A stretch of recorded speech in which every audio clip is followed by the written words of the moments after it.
Ça n'est pas la Bible, hein, il est très court, mais nous l'espérons porteur d'un élan partagé. Et donc il est construit en 2 temps. Premier temps, c'est le constat. Bruno a bien établi le contexte. Ici, je voulais seulement rappeler notre constat qui est de dire que le développement de la séparation à la source aujourd'hui repose sur des acteurs pionniers qui prennent beaucoup de risques et qui ont des élans personnels et collectifs qui les amènent à prendre des risques sur le plan économique, sur le plan juridique, qui ne sont pas forcément soutenus de ce point de vue-là encore, qu'on a un ensemble d'expériences pilotes qui s'accumulent, qui se multiplient, mais qui ont besoin encore de se structurer et de bénéficier d'un appui économique, d'un appui réglementaire, d'un appui en termes de politique publique. D'où l'appel à l'action qui en découle. Cet appel à l'action a été préparé avant le colloque. L'enjeu, c'était de le mettre en débat pendant le colloque et puis de l'amender aussi juste à la suite. Finalement, Bruno a présenté à l'instant des propositions aussi complémentaires qui ont émergé pendant ce colloque. Je pense que du coup, elles vont continuer à faire mûrir l'ensemble des propositions qui ont été faites.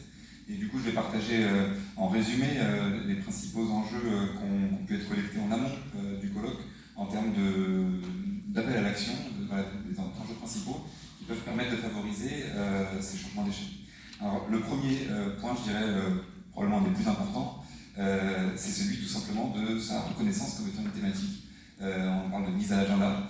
On a aujourd'hui déjà un nombre de plans extrêmement grands qui existent au sein en particulier des ministères, du gouvernement, et qui finalement intègrent pas du tout ou très peu les possibilités que se mette en place cette économie circulaire. Donc on peut citer le plan eau, la déclinaison de la directive sur l'eau, la déclinaison de la directive eau résiduaire urbaine, la stratégie nationale bas carbone, la programmation pluriannuelle de l'énergie, le plan national santé-environnement, le plan national stratégique sur la politique agricole commune, donc là c'est déclinaison française, le plan national sur l'assainissement non collectif, etc. Donc ça nous semble être déjà un point extrêmement fort. On peut ajouter aussi, même s'il n'est pas encore paru, le plan sur la souveraineté alimentaire française.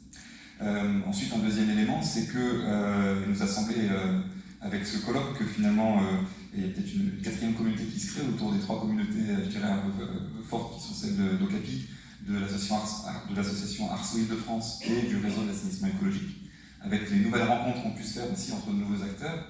Et disons, il nous semble que pour l'instant, ces 3 structures, Ocapi, Arceau Île-de-France et RAE, incarnent finalement ces mouvements pionniers dont a parlé Marine à l'instant, et qui finalement sont encore, comme l'a dit Bruno, dans un état de relative fragilité. Et donc il nous semble que consolider permet de reconnaître aussi, évidemment il y a aussi un enjeu financier pour ces acteurs, mais de capacité de travail, évidemment, pour déployer les actions qui sont faites pour l'instant avec des perspectives assez peu claires sur la capacité de les porter sur un terme plus long que ce qui a pu être construit jusqu'à présent. Justement sur les questions financières, il y a plusieurs éléments qui ont été soulignés.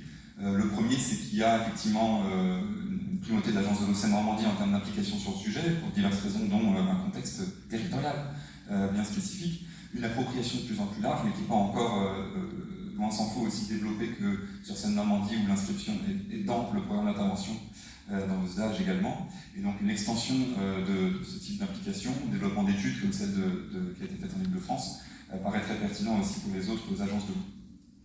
Le deuxième élément de financement qui paraît très pertinent, c'est celui des plans de type plan d'investissement nationaux, appels et manifestations d'intérêt, qui auraient toute légitimité à porter sur des appels à démonstrateurs dans le domaine de la séparation à la source et plus largement de la mise en œuvre de systèmes d'alimentation-expression davantage soutenables. Et puis enfin, un point qui est peut-être finalement le plus crucial, c'est celui du fonctionnement.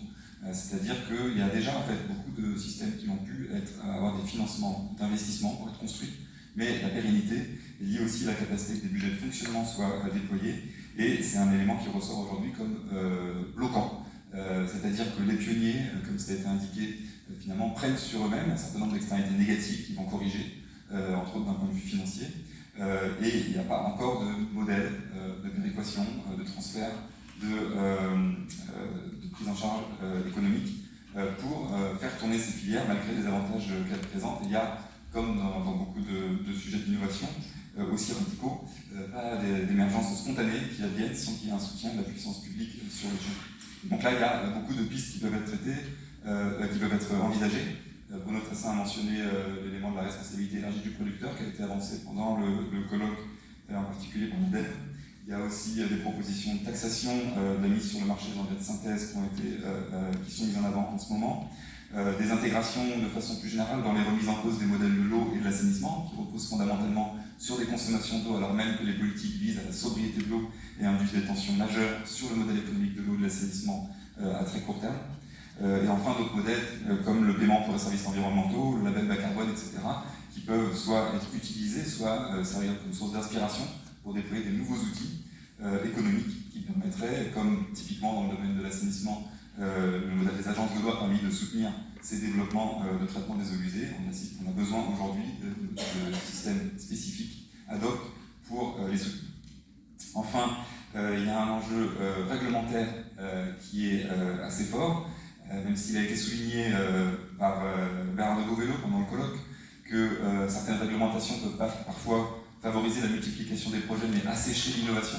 Donc il faudrait être vigilant bien sûr à ce que ces réglementations ne permettent pas de brider l'élan par ailleurs qui existe aujourd'hui en termes d'innovation, de création de ces sujets.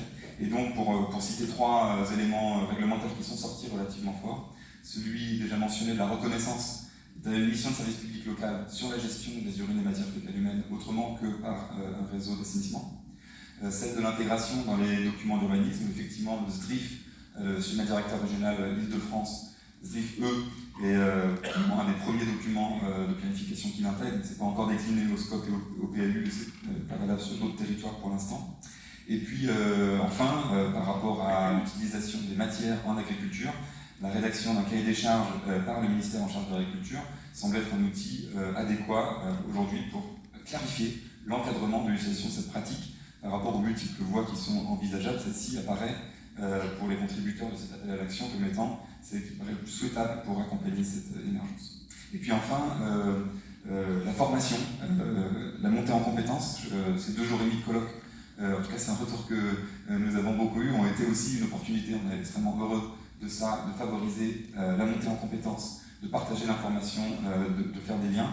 Et il y a besoin beaucoup plus largement aujourd'hui de former les agents, soit dans les collectivités territoriales, dans les agences, dans les ministères, les professionnels impliqués tout au long des filières, des bâtiments jusqu'au champ, pour finalement développer ces nouvelles connaissances et vraiment comprendre les enjeux qui en ressortent et permettre de faire fonctionner effectivement ces nouvelles filières. Alors voilà, cet appel à l'action, il est à adresser à un public évidemment très large et son caractère systémique induit qu'il n'y a évidemment pas un acteur aujourd'hui qui peut répondre à l'ensemble de ça.